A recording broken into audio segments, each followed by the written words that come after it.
Hello, j'espère que vous allez bien. On se retrouve aujourd'hui pour un nouvel épisode et aujourd'hui on va parler du célibat et surtout pourquoi tu es toujours célibataire. Non, c'est pas un épisode pour te reprocher que tu es célibataire, pas du tout. C'est plus un épisode pour dire qu'il y a plein de raisons d'être célibataire. Il faut arrêter de faire une fixette sur le fait que être célibataire, c'est pas normal. Enfin, je sais pas, vous, si vous avez déjà eu ce sentiment-là, que si vous avez personne, entre guillemets, dans votre vie, c'est-à-dire vous n'êtes pas en couple, et ben du coup, vous n'êtes pas normal. Enfin, moi, j'ai eu ce sentiment-là pendant mes années de célibat, et du coup, j'avais vraiment cette pression dans ma tête de me dire, bah en fait, il faut que je sois en couple, parce que déjà j'avais l'impression qu'il fallait que c'était genre un goal de vie d'avoir quelqu'un dans ma vie. Après, bon, il y avait plein d'autres choses autour de ça qui faisaient que j'avais vraiment pas la peur, mais le mal entre guillemets du célibat. Et du coup, j'ai jamais vraiment bien vécu mes phases de célibat parce que j'avais cette pression qu'il fallait absolument être en couple. Et ça, je l'ai vraiment beaucoup vu autour de moi, notamment sur des personnes que je connaissais qui étaient un peu plus âgées, c'est-à-dire qu'elles avaient, enfin moi par exemple, j'avais la vingtaine quand j'étais célibataire et tout, genre 25 ans. Donc c'était OK encore à 25 ans d'être célib. Par contre, quand tu passais la barre des 32, 33, là tout de suite, t'étais un peu la risée du village en mode pourquoi t'es célibataire, pourquoi tu trouves pas quelqu'un, alors les amours ça donne quoi, oh bah tu dois être trop exigeante, oh blablabli, oh blablabla. Et en fait, quand je voyais ça, je me disais, mais angoisse quoi. Si jamais à 30 ans je suis célibataire, mais en fait tout le monde va me tomber dessus. Genre là je suis tranquille parce que j'ai 20 ans, mais par contre à 30 ans, on va me tomber dessus. Je vois trop de choses par rapport à ça et je me dis, il faut vraiment dédramatiser tout ça. Pourquoi t'es toujours célibataire? Il y a plein de raisons. Et en fait, ça me fait penser à un post que j'ai vu sur Instagram. On sait pas ce qui se passe dans la vie des gens.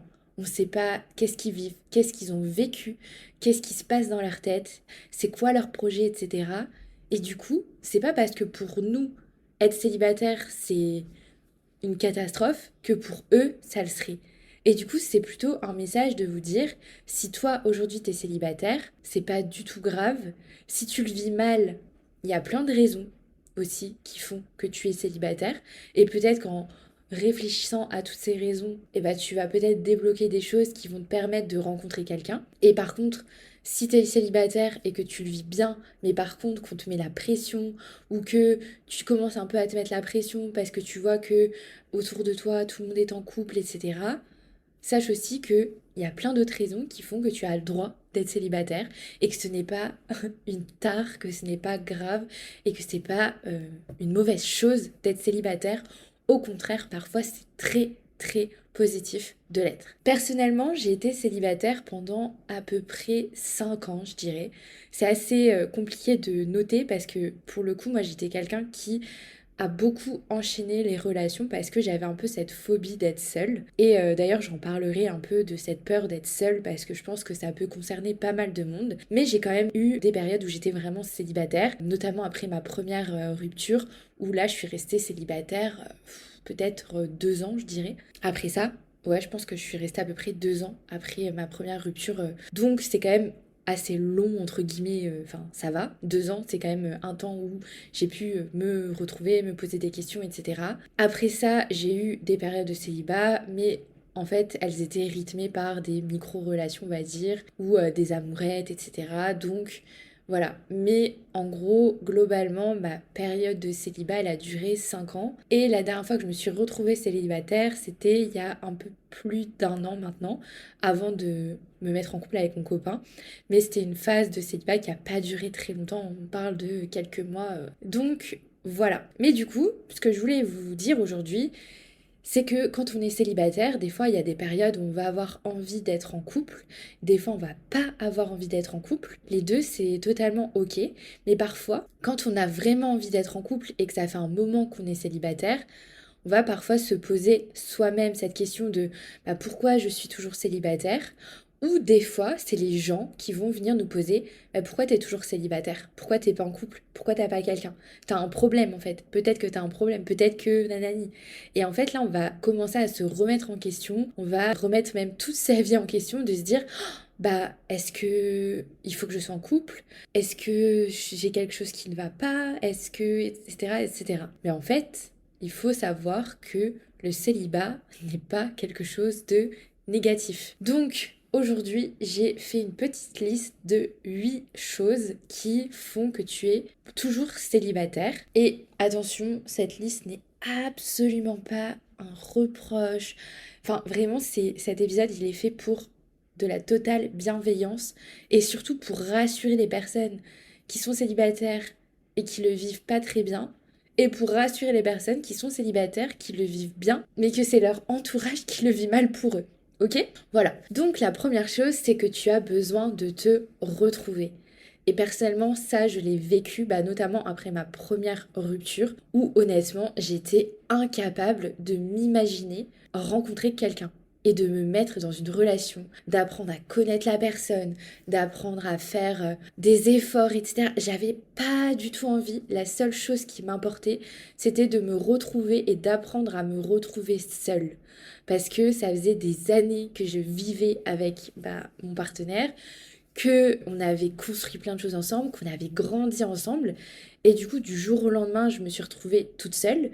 Et là, j'ai eu une phase où j'avais besoin d'apprendre qui j'étais, d'apprendre à me connaître, à savoir, mais c'est qui la Carole, en fait, de 23 ans, qui se retrouve toute seule après des années de couple. Et en fait, c'était une période hyper importante pour moi de me retrouver, et même si elle a été très très compliquée, et franchement ça m'a valu beaucoup beaucoup de larmes, beaucoup de remises en question. J'ai pris 10 kilos pendant cette période là, mais c'était des kilos vraiment émotionnels parce que j'intégrais tout en moi, je relâchais plus.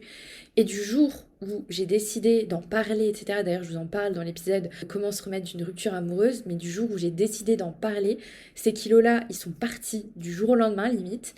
Et j'ai commencé une thérapie, bien évidemment, avec une psychologue sur toutes les choses qui faisaient que j'avais des problématiques, entre guillemets, dans mes relations. J'avais peur de me mettre en couple, j'avais peur de rencontrer quelqu'un, j'avais peur de l'engagement, etc. Enfin bref, toutes ces choses-là qui faisaient que je n'étais pas en couple, que j'étais toujours célibataire, mais aussi que j'avais besoin de me retrouver parce que c'est essentiel, je pense, quand on vit surtout une longue relation, de prendre un temps quand même pour soi, pour se retrouver et pas tout de suite se relancer dans une relation, même si parfois ça peut arriver. Mais c'est bien quand même, je pense, d'avoir au moins une phase de quelques mois où on est seul et où on peut apprendre à être seul avec soi-même. La deuxième chose, c'est que peut-être que tu ne sais pas vraiment ce que tu veux. Et ça, franchement, c'est très compliqué parce que quand on ne sait pas ce qu'on veut, et en fait, on va aller vers des relations qui ne nous correspondent pas. Et ça m'est arrivé encore une fois dans ma période de célibat, c'est que je rencontrais des personnes qui n'étaient pas forcément mauvaises, pas du tout, mais elles me correspondaient pas. Et en fait, comme je savais pas ce que je savais pas si je voulais être en couple, je savais pas si je voulais être célibataire, je savais vraiment pas où j'allais, où ce que je voulais. Et du coup, je fonçais dans des relations des fois tête baissée. Et au final, ça ne me correspondait pas et ça durait vraiment pas longtemps. Et c'est pour ça que je disais que j'étais pas en couple. Enfin, c'était des amourettes ou des petites relations éphémères, mais rien de plus. Parce que, en fait, je savais pas ce que je voulais. Et du coup, j'allais vraiment vers tout et n'importe quoi, juste parce que à ce moment-là de ma vie, j'avais peur d'être seule. Et du coup, pourquoi t'es toujours célibataire? Peut-être que c'est tout simplement parce que tu sais pas vraiment ce que tu veux. Et ça, c'est quelque chose qui m'a suivi pendant toutes mes années quasiment de célibat. Et en fait, c'est en décembre 2023, donc après mon retour d'Australie, où là je me suis dit, bon, meuf, il est grand temps que tu arrêtes d'aller dans des relations qui n'aboutissent pas. Et si ça n'aboutit pas, c'est parce que c'est pas les bonnes relations. Et du coup, j'ai fait cet exercice j'ai ouvert mon carnet et j'ai écrit à quoi je voulais que ma relation future ressemble, à quoi je voulais que mon futur boyfriend ressemble, à quoi je voulais que ma vie de couple ressemble, etc.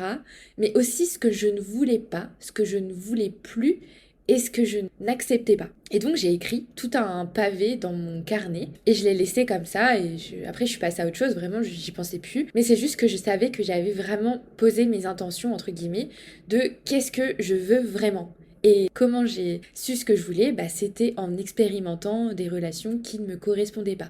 Donc parfois, je dis pas que c'est mal d'aller dans des relations qui ne nous correspondent pas, parce que ça nous apprend aussi des leçons.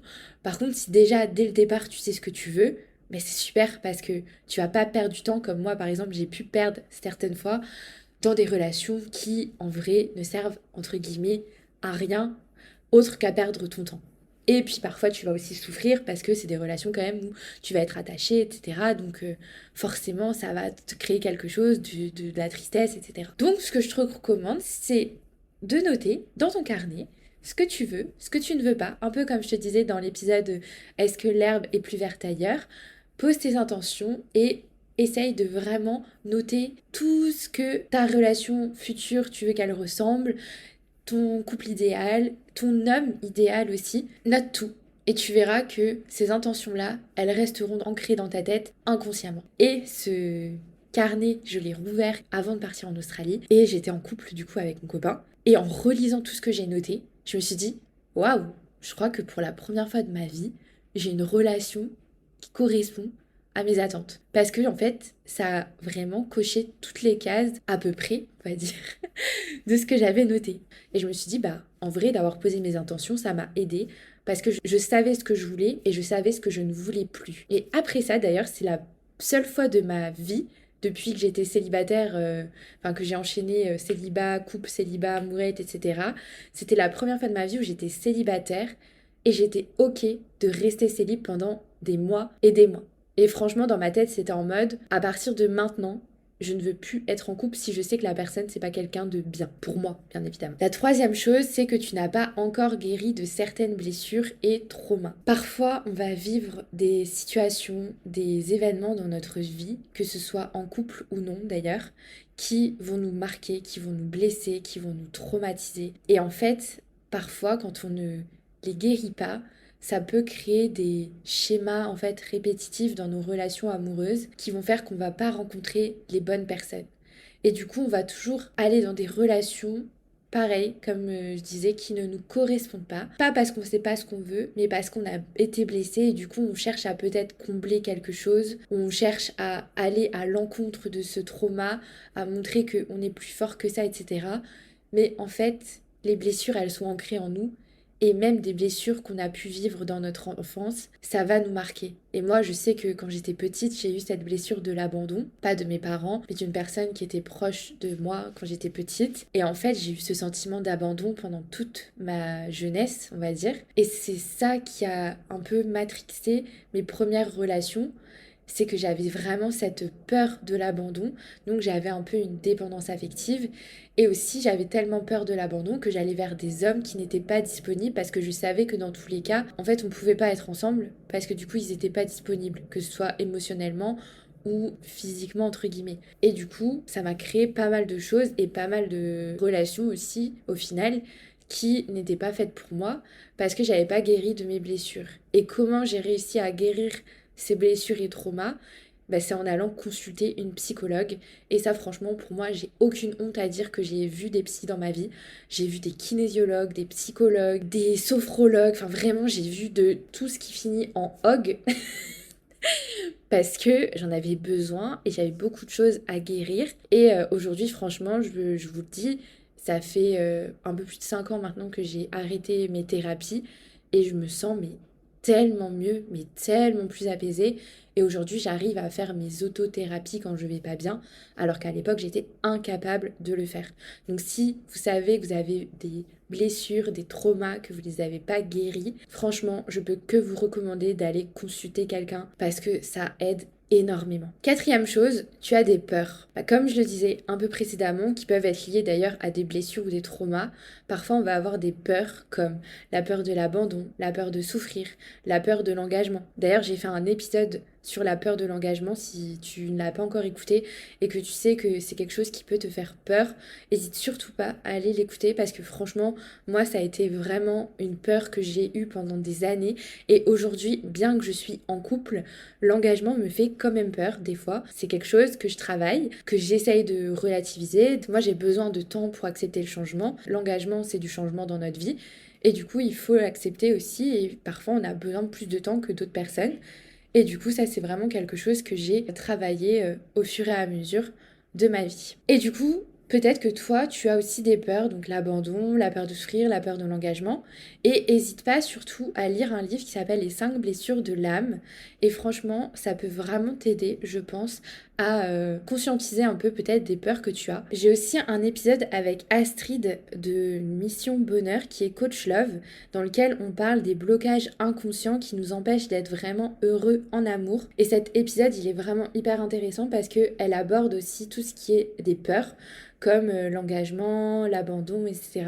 Donc si vraiment tu sens que tu as des blocages dans ta vie qui font que tu es toujours célibataire, n'hésite pas à écouter cet épisode parce que peut-être qu'il va t'aider à prendre conscience de ce qui se passe dans ta tête, dans ta vie, et peut-être aussi t'aider à justement guérir. Ensuite, cinquième chose, tu as la FOMO. Comme j'en parlais dans l'épisode de la semaine dernière, l'herbe est-elle plus verte ailleurs? Donc la FOMO, c'est The Fear of Missing Out.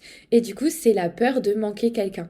Et du coup, franchement, je te recommande vraiment d'écouter l'épisode de la semaine dernière parce que ça explique extrêmement bien ce concept. Et aussi de se dire que si tu es toujours célibataire, c'est que peut-être tu te dis que tu vas rencontrer mieux après.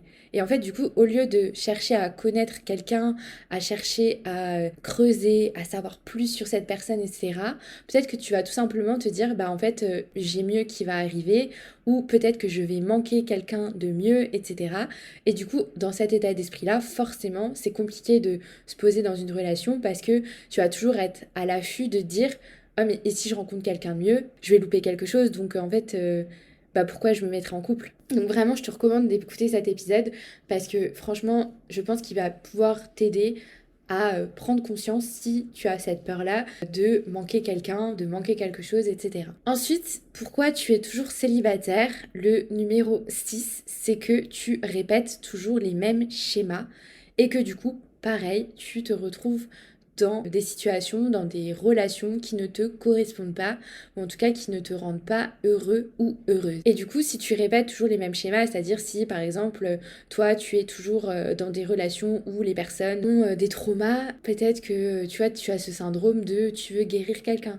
Si tu te retrouves dans des relations où tu dois, je sais pas, toujours assurer la personne, c'est-à-dire que ce soit financièrement, psychologiquement, etc., peut-être que pareil, il y a des choses qu'il faut travailler sur ce point. Tant que tu ne réalises pas pourquoi tu répètes toujours les mêmes schémas et que déjà tu répètes des schémas, en fait ça ne changera pas vraiment parce que tu seras toujours attiré par le même type de personne. Et du coup c'est très important de faire un travail un peu là-dessus pour savoir pourquoi tu as toujours des mêmes schémas répétitifs et comment tu peux faire pour justement casser un peu ce schéma, casser le cercle et pouvoir avancer dans tes relations. Ensuite, le septième point qui fait que tu es toujours célibataire, c'est peut-être que tu es toujours bloqué dans le passé. Quand on a toujours en tête quelqu'un d'autre, tant qu'on n'a pas mis au clair sa dernière relation, c'est difficile de se poser et de se mettre à fond dans une autre relation parce que on n'est pas encore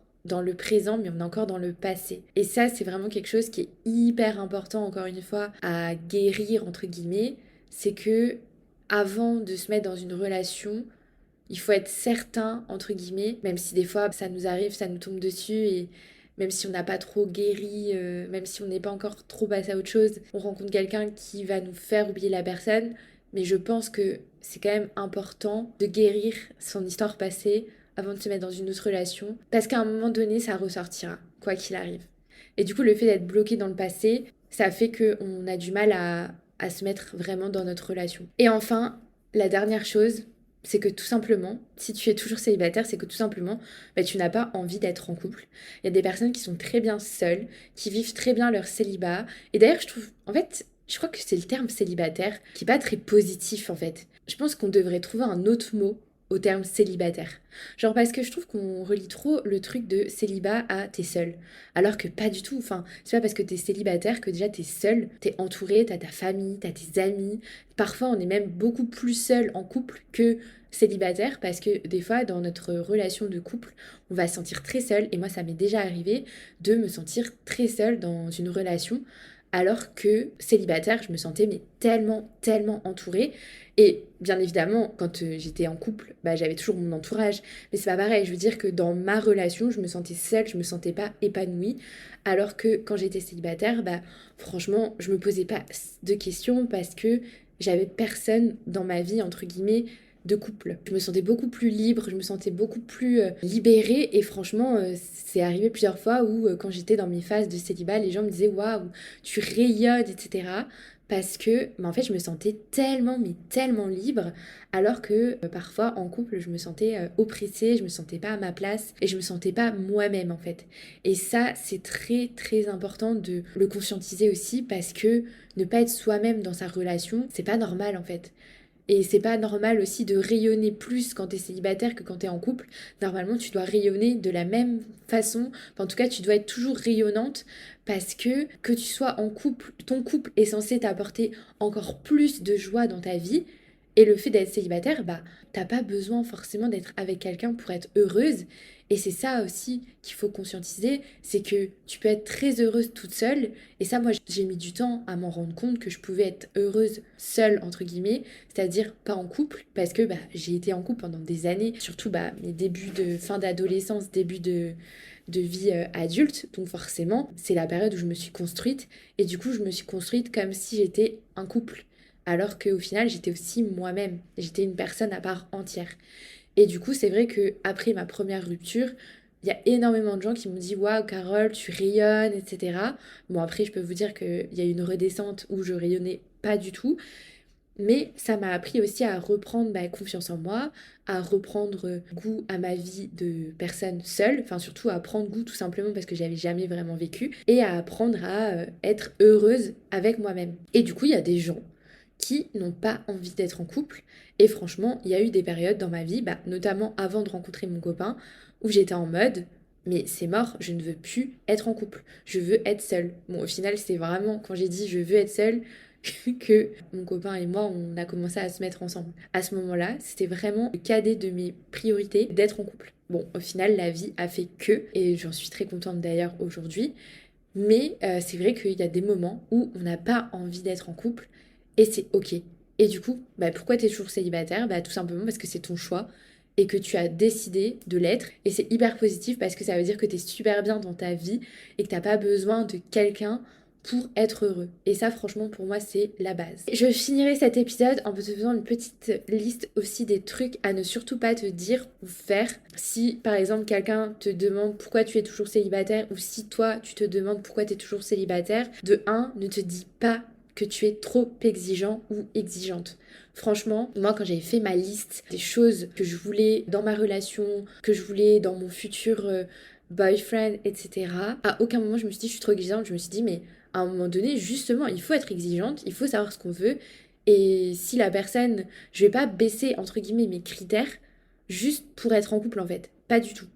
La deuxième chose, bah, c'est ce que je disais, réduire mes critères ou accepter le premier venu pour ne plus être célibataire. Mais en fait, il faut surtout pas faire ça, de baisser tes critères ou d'accepter le premier venu, parce que tu vas pas être aligné et encore une fois, tu vas être dans une relation qui te correspond pas, tu vas peut-être répéter des schémas que tu as déjà vécus, qui n'ont pas fonctionné, ça va encore impacter sur certaines blessures, peut-être des peurs, etc. Ça se trouve, ça va t'en créer, enfin, vraiment c'est pas un conseil de te jeter dans les bras du premier venu juste parce que tu veux être en couple et que tu as peur d'être seule. Troisième chose, de dire que tu es en retard. Et ça, je pense que ça, c'est à partir de la trentaine où des fois, les gens autour de nous vont nous dire bon alors, quand est-ce que tu nous présentes quelqu'un? Bon alors, blablabla, attention, l'horloge tourne, etc. En fait, il n'y a pas de timing parfait. Et il n'y a pas longtemps, je voyais encore un Reels d'une nana qui disait j'ai rencontré mon mec à 37 ans, on s'est marié à 39, j'ai eu mon premier enfant à 42. Et ben voilà, il n'y a pas de schéma. En fait, il n'y a pas de bonnes choses à faire. Il faut vraiment arrêter de dire à 30 ans, tu dois avoir acheté ta maison, être marié, avoir ton premier enfant. Il faut arrêter cette pression. Et vraiment, moi, c'est quelque chose qui m'insupporte. Et je pense que le fait que je vais avoir 30 ans dans quelques jours impacte aussi ce message-là. C'est que je sais que je vais avoir la trentaine et que je ne coche aucune des cases, entre guillemets, de ce que les gens aimeraient qu'une femme à 30 ans ait. Et du coup, juste laisser vivre les gens. Moi, j'ai plein d'exemples dans mon entourage de femmes qui ont rencontré leurs copains à 35 ans, même plus, qui ont eu des enfants, etc. plus tard que ce que les gens aimeraient qu'on ait. Et ça marche très bien. Elles sont très épanouies. Et franchement, c'est tout. Il n'y a pas de retard. Tant que toi, tu es aligné avec ce que tu as envie, n'imagine pas une seule seconde que tu as du retard. Ensuite, autre chose, te dire je suis pas intéressante, je suis pas assez drôle, je suis pas assez intelligente, je suis pas assez machin. Stop de te remettre en question. Et si tu te remets en question, peut-être que d'abord il y a un travail sur toi à faire. Et ces épisodes sur l'amour de soi que je fais sont vraiment là aussi pour t'aider, que ce soit sur le regard des autres, sur ton énergie féminine, etc. Peut-être qu'il y a des choses que tu dois toi d'abord travailler avec toi-même, parce que si tu te remets toi en question, c'est que déjà il y a quelque chose, une part de confiance en toi, d'estime de toi qui n'est pas au clair et qui n'est pas apaisée, on va dire. Et du coup, ça c'est très important, je pense, de le travailler parce que quand tu vas rencontrer quelqu'un, si déjà d'avance tu dis ouais mais je suis pas assez intéressante, je suis pas assez truc, ça risque d'impacter ta relation. N'hésite pas à faire ce travail sur toi, d'aller consulter, d'aller écouter des podcasts sur le développement personnel, sur l'amour de toi, sur plein de sujets, sur la confiance en toi, etc. Parce que je pense que ça peut vraiment, vraiment t'aider à aller mieux en tout cas et à prendre confiance. Et du coup, plus tu vas prendre confiance, plus tu arriveras à savoir ce que tu veux, à dire non aux choses qui ne te correspondent pas, etc. Et enfin, la dernière chose, tu n'as pas à te forcer à aller sur des apps de rencontre si tu n'as pas envie. Et là, franchement, je vous invite à aller écouter l'épisode sur la phobie du date. Moi, ça a été pendant longtemps un problème, en fait, ces applications de rencontre. Je ne suis absolument pas contre les applications de rencontre et d'ailleurs il y a plusieurs épisodes de personnes qui ont rencontré leur partenaire sur des apps sur Yes I Do, mais moi je sais que c'était quelque chose qui m'angoissait énormément et franchement je vous invite à écouter cet épisode qui a beaucoup plu d'ailleurs parce que c'est pas une obligation de te forcer d'aller sur des apps pour rencontrer quelqu'un et c'est pas forcément sur une app que tu peux rencontrer quelqu'un. Il y a plein de cas et d'ailleurs sur Yes I Do, c'est la preuve, clairement la preuve, c'est qu'il y a plein de rencontres qui ont été faites dans des cas mais des fois improbables, vraiment des situations totalement improbables, insolites où on n'imagine même pas qu'on aurait pu rencontrer quelqu'un et parfois l'amour il est juste devant nos yeux pendant des années et on le voit pas. Mais c'est juste qu'il y a des moments, il y a aussi des bons moments où des fois, bah voilà, t'es célibataire parce que c'est le moment que tu sois célibataire. Et même si cette personne est dans ton entourage, dans ton champ de vision, c'est pas le moment. Et puis un jour, tu vas être prête à accueillir cette personne dans ta vie et elle arrivera. Il faut pas se mettre la pression, il faut pas se forcer à faire des choses qu'on n'a pas envie juste pour être en couple. Il faut accepter que la vie, parfois, elle a son timing. Et moi, je crois vraiment au timing de la vie. Et je me dis, tout arrive à un moment où ça doit arriver. Voilà pour cet épisode. J'espère qu'il t'aura plu et que ça t'aura permis d'ouvrir un peu les yeux sur peut-être les raisons pour lesquelles tu es toujours célibataire. Et encore une fois, cet épisode n'est pas du tout un reproche de mais pourquoi tu es toujours célibataire? Pas du tout. C'est plus un épisode bienveillant pour te dire bah il y a plein de raisons pour lesquelles tu es célibataire. Et même si ce terme de célibataire, j'aimerais bien qu'on trouve un autre terme d'ailleurs. Enfin, franchement, je sais pas. Si vous avez des suggestions de mots, c'est hyper bizarre ce que je dis, mais franchement, je sais pas. Moi, j'aime pas trop le truc célibataire. Genre, on dirait que t'es à terre et tout. Enfin, vraiment, j'aime pas le sens du mot célibataire. Enfin, franchement, je sais pas. Je sais pas ce que vous en pensez d'ailleurs. N'hésitez pas à me dire ce que vous en pensez de ce terme. Mais je sais pas, je le trouve hyper péjoratif et négatif en fait. Donc voilà. En tout cas. Si tu n'es pas en couple, c'est pas grave et il y a plein de raisons qui font que tu n'es pas en couple. Et des fois, il vaut mieux ne pas être en couple et être célibataire que d'être dans un couple mais ne pas être heureux.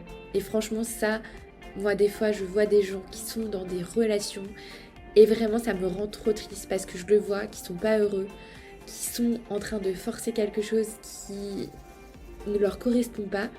Mais juste par peur de quitter quelqu'un, par peur d'être seul, par peur d'eux, ils restent dans des situations, dans des relations qui ne leur correspondent pas. Et ça vraiment, je trouve qu'il n'y a rien de plus triste parce que, bah en fait, on mérite d'être heureux. Tu mérites d'être heureux, tu mérites d'être heureuse et du coup, bah, tu mérites d'être dans une relation qui te correspond vraiment. Sur ce, je te souhaite une bonne journée, une bonne soirée. Je te fais des gros bisous et je te dis à mercredi pour mon épisode spécial anniversaire. Des bisous et à mercredi!